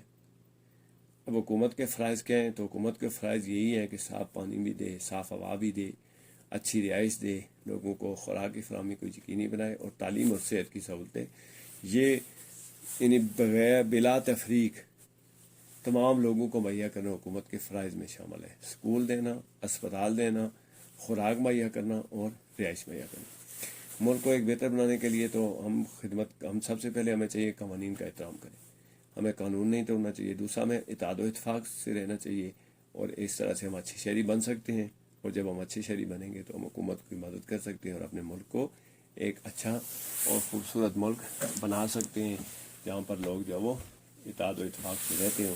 تو اس طرح سے ہم اچھی شہری بن کر ان کی مدد کر سکتے ہیں، حکومت کی بھی مدد کر سکتے ہیں، اور اپنے ملک کو رہنے کے لیے ایک بہتر جگہ بنا سکتے ہیں، جہاں حکومت کی ذمہ داریاں رہائش، خوراک، تعلیم اور صحت فراہم کرنا ہے، وہاں پہ ہماری ذمہ داری اچھا شہری بننا، قانون کا احترام کرنا، آپس میں مل جل کر رہنا، یہ ہماری ذمہ داریاں ہیں۔ جب ہمیں غصہ آتا ہے، اختلاف کیا ہوتا ہے بیان کریں۔ اختلاف سے مراد وہ ہے کہ گروہ یا کسی بھی سنجیدہ معاملے پر ایک دوسرے سے متفق نہ ہونا، لوگوں یا ان کے گروہ کا متفق نہ ہونا۔ بہتر معیار زندگی کے لیے آپ کو اپنی زندگی کے کن پہلوؤں کا احترام کرنا یقینی بنانا ہے؟ تو بہتر معیار زندگی کے لیے غصے پر قابو پانا، حسد نہ کرنا، کینہ نہ رکھنا، معاف کرنا، تعاون کرنا، وہ پہلو ہیں جن کا خیال رکھنا ضروری ہے۔ اپنے جذبات بالخصوص غصے کا اظہار کرنا ہمارے لیے کیوں اہم ہے؟ غصے کا اظہار ایک فطری عمل ہے، یہ فطری عمل روکا نہیں جا سکتا، مگر غصے کا ہمیں لڑائی جھگڑے کی طرف لے جانا ایک خطرناک عمل ہے۔ تو اختلاف کیا ہوتا ہے؟ یعنی کسی ایک بات پر لوگوں کا متفق نہ ہونا اختلاف ہوتا ہے، ان کے گروہ کا کسی سنجیدہ معاملے پر جو وہ متفق نہ ہونا اختلاف کراتا ہے۔ اب بہتر طرز زندگی کے لیے سب سے پہلے ہمیں اپنے غصے پر قابو پانا چاہیے، حسد نہیں کرنا چاہیے۔ حسد یہ ہے کہ ایک بندے کے پاس ایک چیز ہے تو آپ یہ خواہش رکھیں کہ اس کے پاس سے وہ چیز چھین جائے، یہ حسد ہے۔ ٹھیک، کینہ نہیں رکھنا چاہیے، نہیں دل میں جو ہے وہ دوسرے کے لیے نفرت رکھنا، بغض رکھنا، یہ پھر ہمیں معاف کر دینا چاہیے دوسرے کو۔ اگر ہم چاہتے ہیں کہ ہماری معیار زندگی بہتر ہو تو پھر ہمیں ایک دوسرے سے تعاون کرنا چاہیے، ان پہلوؤں کا ہمیں خیال رکھنا چاہیے۔ اپنے جذبات، غصے کے اظہار کیوں ضروری ہے؟ تو غصہ ہر انسان کو آتا ہے، یہ ایک فطری عمل ہے، اس کو روکا نہیں جا سکتا، مگر جب یہ غصہ میں لڑائی جھگڑے کی طرف لے جاتا ہے تو یہ خطرناک عمل ہے اور یہ معاشرے کے لیے نقصان دہ ثابت ہو سکتا ہے۔ جب ہمیں غصہ آئے تو ہمیں کیا کرنا چاہیے؟ جب ہمیں غصہ آئے تو بیٹھ جانا چاہیے، پانی پینا چاہیے، غصے کو قابو کرنا چاہیے اور دور چلے جانا چاہیے تاکہ غصہ کم ہو سکے۔ کیا لڑائی جھگڑے سے کوئی تنازع حل ہو سکتا ہے؟ اگر نہیں تو تنازعات کیسے حل کیے جا سکتے ہیں؟ لڑائی جھگڑے سے کوئی تنازع حل نہیں ہوتا. تنازعات کو ہمیں باہمی صلاح و مشورے سے اور پرسکون رہ کر حل کرنا چاہیے. تو جب غصہ آئے تو یہ نبی صلی اللہ علیہ وسلم کی سنت ہے کہ ہمیں پانی پینا چاہیے اور بیٹھ جانا چاہیے. تو اگر ہمیں غصہ آ جاتا ہے تو ہمیں چاہیے کہ ہم بیٹھ جائیں, پانی پئیں اور کوشش کریں غصے کو قابو, اور پھر اس جگہ سے جس وجہ سے یا جس جگہ پہ ہمیں غصہ ہے وہاں سے دور چلے جائیں تاکہ غصہ کم ہو سکے اور اس کے جو نقصان دہ اثرات ہیں ان کو بچا جا سکے. کیا تنازع جو ہے وہ کوئی لڑائی جھگڑے سے حل ہو سکتا ہے؟ تو تنازعات کیسے حل ہوتے ہیں؟ تو لڑائی جھگڑے سے کوئی مسئلہ حل نہیں ہوتا. کسی بھی مسئلے کا حل اسی وقت ہے جب ہم لوگ پرسکون رہیں گے, آپس میں باہمی صلاح و مشورہ کریں گے اور باہمی مشاورت سے اس مسئلے کو حل کرنے کی کوشش کریں گے. تو یہ جو دو ہیں وہ بڑے اہم سبق ہیں, بلکہ سارے جو ہم نے پڑھا اس میں بڑے اہم سبق ہیں زندگی گزارنے کے لیے. تو یہاں پہ غصہ جو ہے وہ اس کو قابو کرنے کے طریقے بتائے گئے ہیں, وہ بھی بہت اہم ہیں. اور اس کے علاوہ لڑائی جھگڑا جو ہے وہ کسی مسئلے کا حل نہیں ہے, باہم صلاح و مشورہ اور پرسکون رہ کر مسائل حل کرنے چاہیے. اب واٹ از مشین؟ تو یہ وہی machine tool that are use to make work easier is called machine. It may be simple or advanced machine. Define simple machine and define its types. The simple machine is a simple tool to work with it. Pulley, inclined plane, lever, wheel and axle are some types of simple machine. تو وہی جو مشینوں کا chapter ہے وہ یہاں پہ دوبارہ آ گیا ہے کہ مشین کیا ہوتی ہے. تو وہ آلات جو ہمارے کام کرنے کو آسان بناتے ہیں مشین کہلاتے ہیں, اور اس کی پھر دو قسمیں ہو سکتی ہیں, ایک سمپل مشین ہے اور ایک ایڈوانس مشین ہے. سمپل مشین کون سی مشین ہوتی ہے؟ جیسے میں نے آپ کو بتایا کہ کینچی, پلاس, فانا اور لیور, یہ جو انکلائن پلین, یہ سمپل مشین کی قسمیں ہیں. تو ان میں جو ہے وہ ان سے یعنی ہم چھوٹے چھوٹے کام کر سکتے ہیں. تو بڑے بڑے کام کرنے کے لیے, مشکل کام کرنے کے لیے ہمیں پھر ایڈوانس مشینیں چاہیے ہوتی ہیں. اور اب ایڈوانس مشینوں کا ذکر آ ہی گیا ہے تو اس میں آپ دیکھ لیں جیسے بلڈوزر ہے, زمین کو روڈ سڑک بنانے کے لیے, وہ ایڈوانس مشین ہے. ایکسیویٹر ہے, ایڈوانس مشین ہے. گاڑی کا انجن ہے, ایڈوانس مشین ہے. تو اس طرح سے دوسری چیزیں جو بجلی کی موٹر ہے وہ ایڈوانس مشین ہے. تو یہ ایڈوانس مشینیں ہیں. Why existence of force is important in our life? Explain with example. Existence of force is base of all activities of life. Example, without it we cannot move. Define motion. How can we change the direction of motion? And what is the wedge? Give example. Wedge is a cube-shaped machine. Its example is X. Its shape is wedge-like. تو زندگی نا قوت, force, یہ کیوں ضروری ہے اس کی مثال دیں. تو قوت ہی وہ ذریعہ ہے جس کے ذریعے ہم کسی سرگرمی کو عمل میں لاتے ہیں, کام کرتے ہیں. تو ایگزامپل یہ ہے کہ اگر قوت نہ ہو, طاقت نہ ہو آپ میں, تو آپ حرکت نہیں کر سکتے. یعنی طاقت نہ ہو تو انسان کے لیے اٹھنا بیٹھنا مشکل ہو جاتا ہے, چلنا مشکل ہو جاتا ہے. تو کام کیا کرے گا وہ؟ اسی طرح سے اگر گاڑی میں فیول نہ ہو, اس کی قوت نہ ہو, تو وہ چلے گی کیسے؟ ہوائی جہاز ہوا میں اڑے گا کیسے؟ تو ویج جو ہے وہ 3 کونوں والی مشین ہوتی ہے, سادہ مشین ہے, اس کو ہم کہتے ہیں ویج. اور یہ ویج جو ہے وہ ہے آپ کے روم میں استعمال کرتے ہیں کلاڑی. تو کلاڑی کی جو شکل ہے وہ ویج کی شکل کی ہوتی ہے. یہ ایک طرف سے کیوب شکل میں ہوتی ہے, تکونی شکل میں. یعنی ایک سرا اس کا باریک ہوتا ہے اور دوسرا سرا جو ہے اس کا تھوڑا موٹا ہوتا ہے, جیسے کلاڑی ہے. تو یہ ویج لائک شیپ ہے. تو اس کے ذریعے ہم لکڑیاں چیرتے ہیں, اور اگر یہ ویج شیپ نہ ہو تو یہ شاید ہمیں لکڑیاں چیرنے میں ہماری مدد نہ کر سکے. تو یہ جو ہے وہ مشین جو سمپل مشین ہے اس کی ایک قسم ہے. Which energy is used by elevator to move up and down? The electrical energy is used by elevator to move up and down. How people move in village and town? Describe. The people move in village with the help of animals, buses, cars and carts. تو جب elevator lift کو کہتے ہیں, آپ نے دیکھا ہوگا buildings میں اوپر سے نیچے جانے کے لیے جو لفٹ استعمال ہوتی ہے اسے ایلیویٹر بھی کہتے ہیں. تو اس کو کون سی انرجی چاہیے ہوتی ہے نیچے سے اوپر جانے کے لیے؟ تو اس کو نیچے سے اوپر اور اوپر سے نیچے آنے کے لیے بجلی کی توانائی چاہیے، الیکٹریکل انرجی کی ضرورت ہوتی ہے. اور گاؤں میں لوگ جو ہے وہ گاؤں اور قصبوں میں لوگ اس طرح سے ایک جگہ سے دوسری جگہ جاتے ہیں. ڈسکرائب بیان کریں. People move in village with help of animals. تو لوگ جانوروں کے ذریعے ان پر بیٹھ کر ایک جگہ سے دوسری جگہ جاتے ہیں. مثلاً گدھے کا استعمال ہوتا ہے سواری کے لیے، گھوڑے کا استعمال ہوتا ہے، خچر کا استعمال ہوتا ہے. تو یہ جو ہے وہ جانوروں کے ذریعے استعمال ہوتا ہے. پھر وزن جو ہے وہ سامان ایک جگہ سے دوسری جگہ لے جانے کے لیے گدھا وہ استعمال ہوتا ہے. اور اگر روڈ موجود ہے تو وہاں پہ بس اور کاریں اور کارٹس استعمال ہوتے ہیں. تو یہ یاد رکھیں کہ یہ گاؤں اور قصبوں میں ہوتا ہے. گاؤں اور قصبوں میں ایئرپورٹ نہیں ہوتے، وہاں پہ ہوائی جہاز استعمال نہیں ہوتا ہے. اسی لیے جو ہے وہ وہاں کے جو ذرائع آمد و رہتے ہیں، یعنی ایک جگہ سے دوسرے جگہ جانے کے، ان میں اور شہروں میں فرق ہوتا ہے. تو یہاں پہ جو ہے وہ خاص طور پر یہ پوچھا گیا ہے کہ گاؤں اور قصبوں میں لوگ کس طرح سے ایک جگہ سے دوسری جگہ جاتے ہیں. تو وہ جانوروں کا استعمال کرتے ہیں. اس کے علاوہ بسیں، کار چھکڑے وغیرہ استعمال کرتے ہیں ایک جگہ سے دوسری جگہ جانے کے لیے. What is the source of power for transport system? Nowadays, the main source of power for transport system is petroleum products. It is being shifted to solar energy too. What is the source of gentle push? The source of gentle push is the animal, for example, the tonga and plow with bulls. تو یہ جو آج کا transport system ہے اس میں جو power ہے، قوت ہے، اس کا ذریعہ کون سا، یعنی کس ذریعے سے سورس آف پاور کیا ہے. تو ان کا جو سورس آف پاور ہے وہ سب سے پہلے پیٹرولیم پروڈکٹس ہیں. اب آپ پیٹرولیم پروڈکٹس کون سی ہیں؟ چونکہ گاڑیوں کے لیے ہمیں پیٹرول کی ضرورت ہوتی ہے، گاڑیوں کے لیے ہمیں ڈیزل کی ضرورت ہوتی ہے، گاڑیوں کو چلانے کے لیے ہمیں موبلائل کی ضرورت ہوتی ہے، گاڑیوں کو چلانے کے لیے ہمیں جو بریک آئل ہے اس کی ضرورت ہوتی ہے، ہمیں مختلف قسم کی تیلوں کی ضرورت ہوتی ہے. وہ جو تیل ہیں وہ پیٹرولیم پروڈکٹس کہلاتے ہیں.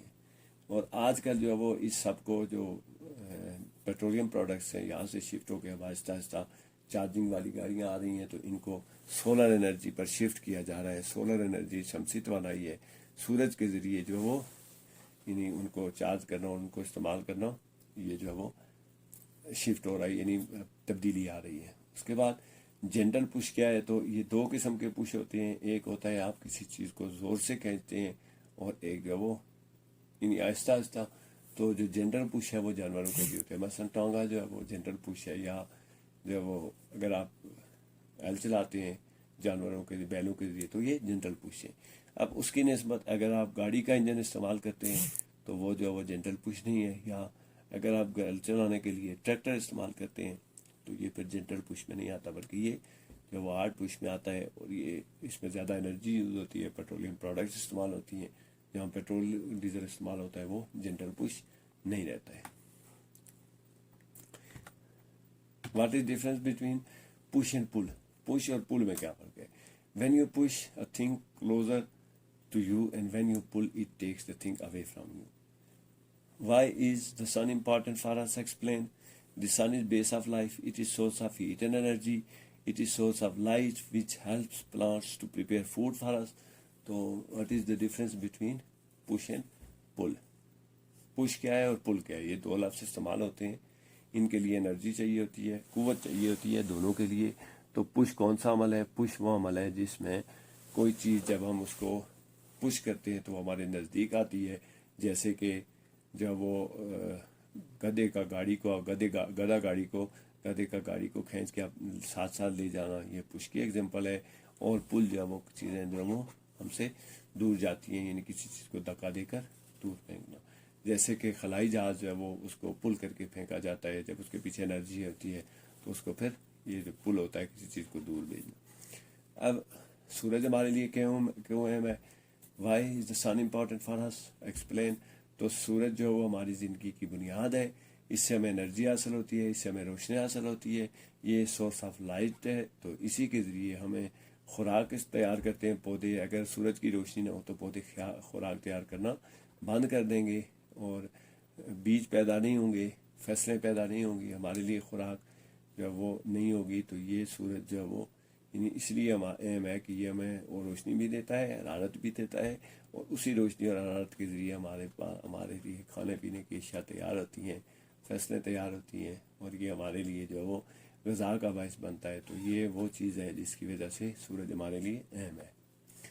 What are two movements of the earth? Name and explain them. The two movements of earth. Number one, around its center point like a top on its axis around the sun. Describe shadow. When some translucent object comes in the way of the sun and stops its light to earth, the shadow is created like a dark spot. تو یہ دو question یہاں پہ بڑے اہم ہیں کہ جو زمین کی جو حرکات ہیں اس کی یعنی زمین کی کون سی دو حرکات ہیں ان کے نام بھی بتائیں اور ان کے ایکسپلین بھی کریں. اب زمین دو طرح سے جو ہے وہ گردش کرتی ہے. پہلا جو ہے جس طرح سے ہم لٹو کو گھماتے ہیں تو وہ اپنے ایک خاص مرکز کے گرد گھومتی ہے. وہ جو مرکز کے گرد گھومنا ہے وہ زمین کی ایک حرکت ہے اور دوسری ایک راستے پر چل کر سورج کے چاروں طرف چکر لگانا اس کی دوسری حرکت ہے. اور یہ دونوں حرکات ساتھ ساتھ چلتی رہتی ہیں. اب جو ٹاپ کی طرح کی ہے اس کا فائدہ یہ ہوتا ہے کہ دن اور رات بنتے ہیں, دن اور رات بنتے ہیں اور اس سے ہمیں جو وہ یعنی جو سورج کے سامنے جو زمین کا حصہ ہوتا ہے اس پہ دن ہوتا ہے, جو سورج سے اوٹ پر چلا جاتا ہے اس پہ رات ہو جاتی ہے. اس کے بعد سورج کے گرد ایک خاص راستے کے اوپر جو بیضوی ہے انڈے کی شکل کا ہے اس پہ زمین چلتی رہتی ہے. کبھی وہ اس کے سورج کے نزدیک سے گزرتی ہے تو کبھی دور چلی جاتی ہے. اور اس کے علاوہ اس کا زاویہ جو ہے اس میں بھی فرق پڑ جاتا ہے. جب وہ ایکسس پہ گھومتی ہے تو اس سے پھر ہمارے موسم بنتے ہیں. شیڈو کیا ہوتا ہے یعنی سایہ کیا ہوتا ہے؟ تو جب کوئی ایک تو شفاف چیز ہے, غیر شفاف چیز جب کسی سورج کے راستے میں آ جاتی ہے اور سورج کی روشنی کو زمین تک نہیں پہنچنے دیتی ہے تو وہاں پہ ایک دبا بنتا ہے, ایک اندھیری یعنی اندھیرا جو ہے وہ سب بن جاتا ہے, اسے سایہ کہتے ہیں. وہ ڈارک سپاٹ کو جو دبا بنتا ہے یا جو سایہ بنتا ہے اسے شیڈو کہتے ہیں. what are cardinal directions? Write the abbreviation used in this system. تو cardinal direction جو ہے وہ cardinal directions are east, west, north and south. Describe how to find direction if you are facing east. When you are facing east, there is west on your back, there is north on your left and south on your right. تو cardinal direction جو ہے وہ مشرق, مغرب اور شمال اور جنوب, یہ جو کارڈینل ڈائریکشن ہیں ان میں مشرق وہ سمت ہے جہاں پہ جس طرف سے سورج طلوع ہوتا ہے اور مغرب وہ سمت ہے جہاں پہ سورج جا کے غروب ہوتا ہے. تو مشرق جو وہ جہاں سے سورج نکلتا ہے وہ مشرق ہے, جہاں سورج جا کے غروب ہوتا ہے وہ مغرب ہے. اب اس کے دونوں کے جو وہ ان سائڈ پہ جو ہے وہ دو سمتیں ہیں, وہ ہے نارتھ شمال اور ساؤتھ جنوب. ٹھیک, تو ہم ڈائریکشن جو ہے وہ کیسے فائنڈ کرتے ہیں؟ اگر ہم سورج کی طرف منہ کر کے کھڑے ہو جائیں تو ہمیں کیسے پتہ چلے گا کہ ہمارے کون سی سمت میں کیا ہے؟ تو اگر ہم سورج کی طرف منہ کر کے کھڑے ہو جائیں تو ہمارے سامنے جو ہے وہ ایسٹ ہوتا ہے, سورج جدھر سے نکلتا ہے وہ ایسٹ ہے, اور جس طرف سورج جا کے قریب ہوتا ہے یعنی ہماری پیٹھ کی طرف جو ہے وہ ویسٹ ہے.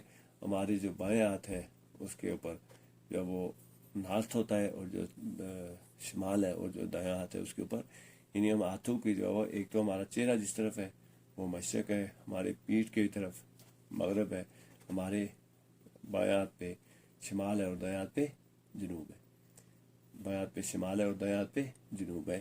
تو اس طرح سے ہم سورج کی طرف کھڑے ہو کے ہم دیکھ سکتے ہیں کہ یعنی سورج نکل رہا ہو تو ہم اس طرح سے چاروں سمتیں ایسٹ, ویسٹ, نارتھ اور ساؤتھ معلوم کر سکتے ہیں. جب ہم ایسٹ کی طرف کھڑے ہوں تو پیچھے ہمارے ویسٹ ہوتا ہے, ہمارے لیفٹ پہ جو وہ نارتھ ہوتا ہے اور ہمارے جو رائٹ ہے اس کے اوپر ساؤتھ ہوتا ہے. تو اس طرح سے ہم سمتیں معلوم کر سکتے ہیں. سمت معلوم کرنے کا یہ طریقہ ہوتا ہے کہ آپ سورج کی طرف منہ کر کے کھڑے ہوں. What is top and how it is like a, تو ٹاپ جو ہے وہ لٹو ہوتا ہے جو بچے گھماتے ہیں. The top is a toy, it is like an earth because when it spins and moves in a circle it behaves like a earth to round the sun. Sorry. What is the name of the way of the sun it moves? The name of the way in which sun moves from east to west is called the axis of the sun. اب top کیا ہے؟ لٹو جو ہے نا وہ چھوٹا سا ایک ہوتا ہے جسے بچے گھماتے ہیں تو وہ گھومتا چلا جاتا ہے. تو وہ جو ٹاپ ہے وہ ایک کھلونا ہے, جب اسے گھمایا جاتا ہے تو وہ بھی اسی طرح سے گھومتا ہے جس طرح ہماری زمین سورج کے گرد گھومتی ہے. سورج کے سامنے ہماری زمین جب گھومتی ہے, دن اور رات بنتے ہیں, تو وہ ٹاپ کی طرح سے یعنی لٹو کی طرح سے گھوم رہی ہوتی ہے.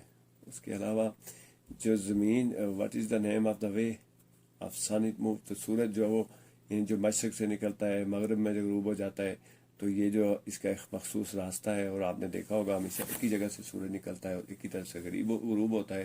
تو یہ جو ہے اس کا جو پکا راستہ ہے جس پر یہ روزانہ کے حساب سے چلتا ہے، وہ کبھی اپنا راستہ تبدیل نہیں کرتا. یعنی یہ نہیں ہو سکتا کہ کبھی وہ شمال میں کبھی جنوب میں چلا جائے.